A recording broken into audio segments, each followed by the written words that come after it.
آج ہم کاغذ پیپر کی تاریخ کے بارے میں بات کریں گے، تو چلو شروع کرتے ہیں۔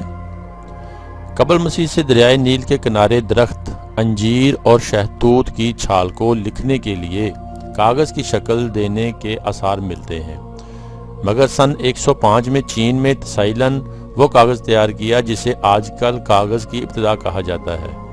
پھر سن 800 میں یہ علم چین جانے والے مسلم تاجروں نے حاصل کیا اور جلد ہی بغداد، دمشق اور قاہرہ میں کاغذوں کے کارخانے قائم ہو گئے۔ مسلمانوں نے الگ خام مال اور طرز استعمال کی۔ ان کے کاغذ پر استرکاری ہوتی تھی جس سے خوبصورتی اور لکھنے کے لیے بہتر سطح پیدا ہوتی تھی۔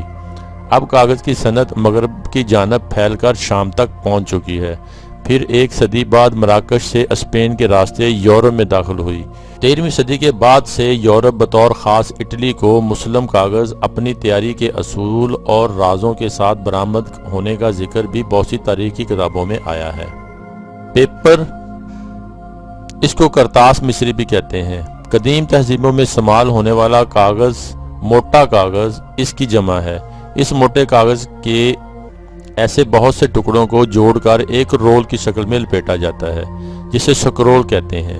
یہ کتاب کی قدیم ترین شکل ہے۔ مصر میں دریائے نیل کے کنارے نرسل کی طرح کے پودوں سے بنایا جانے والا کاغذ ہے، کیونکہ یہ نیل کے کنارے اگنے والے پودوں سے بنایا جاتا تھا، اس لیے یہ بات یقین سے کہی جا سکتی ہے مصری ہی اس کو دریافت کرنے اور اس سے کاغذ بنانے والے پہلے لوگ ہیں، اس لیے اس کو کرتاس مصری بھی کہا جاتا ہے۔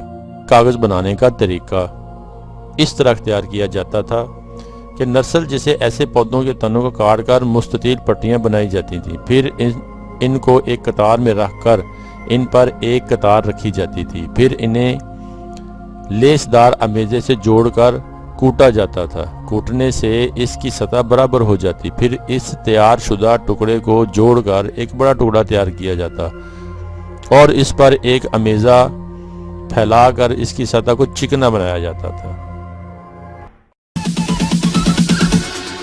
Bounds.